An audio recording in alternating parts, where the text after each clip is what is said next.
आज हम Jeff Bezos, Elon Musk जैसे बड़े बड़े आदमियों की बातें करते हैं, लेकिन क्या आपको पता है दुनिया का सबसे अमीर आदमी जिसका रिकॉर्ड आज तक नहीं टूट पाया, वो 100 साल पहले दुनिया छोड़ के जा चुका है। उसका बिजनेस इतना बड़ा था कि आज की टेक्नोलॉजी के जमाने में भी उस लेवल तक कोई नहीं पहुंच पाया।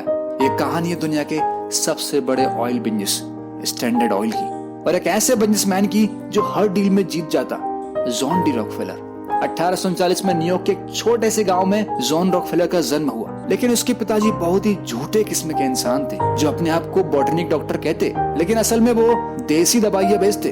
उसके पिताजी घूम घूम कर व्यापार करते, घर से बाहर रहना, दूसरी औरत के साथ बच्चे पैदा करना और फिर सभी को एक ही घर में ले आना, पूरा सर्कस चल रहा था। और ऐसी स्थिति में जॉन को पैसे की वैल्यू समझ आ गई थी। वो बचपन में अपने पड़ोसी के यहाँ काम करते, मुर्गियां पालते, बस कुछ चंद पैसे कमाने के लिए।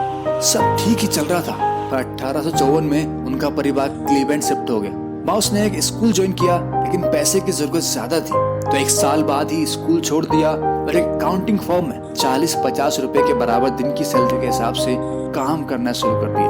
वहाँ उसने अकाउंटिंग के साथ साथ दूसरी कंपनीज के लिए भी पार्ट टाइम काम करना स्टार्ट किया। पर जब 2 साल बाद उसने सैलरी बढ़ाने की रिक्वेस्ट की तो मना कर दिया गया। तो उसने सोचा, यार अगर ये मेरे टैलेंट को समझ नहीं सकते तो मैं अपना ही काम स्टार्ट क्यों नहीं कर देता। वो सिर्फ 19 साल का था, पर उसने अपनी फाइनेंशियल रेपुटेशन बहुत अच्छी कर रखी थी। बैंक से उसे 3-4 लाख का लोन मिल गया, जिससे उसने अपनी पहली ट्रेडिंग कंपनी बनाई जो दाल, अनाज और मीट का बिजनेस करती। और पहले ही साल उसकी कंपनी ने 4 करोड़ का टर्नओवर किया, और ये देख के बैंक उसको लोन देने के लिए खुद आगे आने लगे।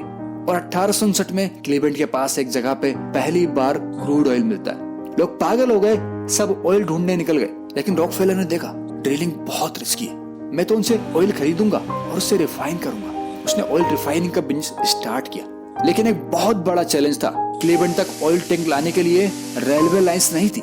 जैसे तैसे काम चला लिया, और जब 1863 में रेलवे लाइन बनी तो जॉन रेडी थे। उन्होंने रेलवे के साथ एक बहुत बड़ी डील की, बल्क में मिलने वाले ऑयल के बदले एक बहुत अच्छा खासा डिस्काउंट देने वाले थे। बस रेलवे को उन्हें सबसे सस्ते अमाउंट पे ट्रांसपोर्ट फैसिलिटी देनी थी। डील ओके होती है, फिर क्या था, जॉन डी रॉकफेलर का ऑयल सबसे सस्ते दामों पर मिलने लगा। वो रिफाइनरी का वेस्ट भी बेचते, तार, बैक्स, नेफ्ता। जहाँ दूसरी रिफाइनरी 60% ऑयल प्रोसेस करती, जॉन 90% से ज्यादा निकाल लेते। जॉन की कंपनी के सस्ते ऑयल के सामने सारी कंपनियां फीकी पड़ने लगी थी। और इसी तरह 1865 तक क्लीवेलैंड में 26 रिफाइनरी थी, पर 5 साल बाद ही उनमें से 22 को जॉन डी रॉकफेलर ने खरीद लिया और बचे हुए लोगों को अपनी कंपनी में एक अच्छा पैकेज और जॉब ऑफर करके ज्वाइन करा लिया। और इसी के साथ उन्होंने दुनिया की सबसे बड़ी ऑयल कंपनी स्टैंडर्ड ऑयल को जन्म दिया।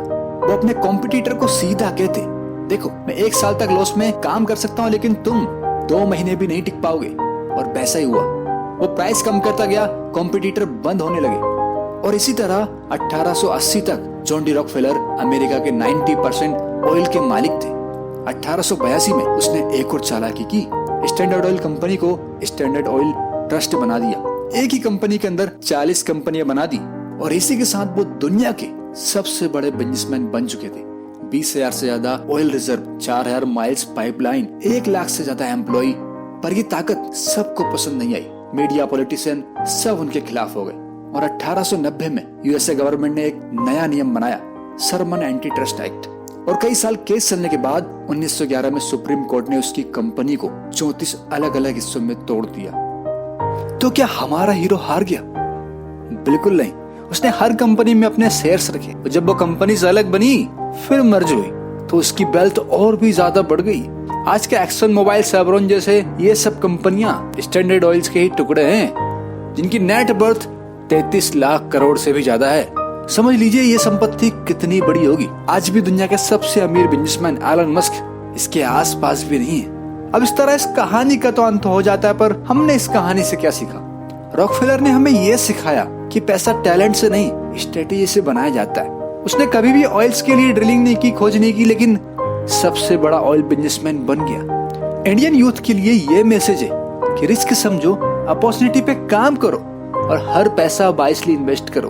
और दोस्तों, कांग्रेचुलेशन टू यू, क्योंकि कम ही लोग होते हैं जो नॉलेज पे टाइम स्पेंड करते हैं, और आप उनमें से एक हैं। इसी के साथ अगर वीडियो बहुत अच्छी लगी हो तो कमेंट में लिख के जरूर बताइएगा, yes I will be the next John D Rockefeller. धन्यवाद।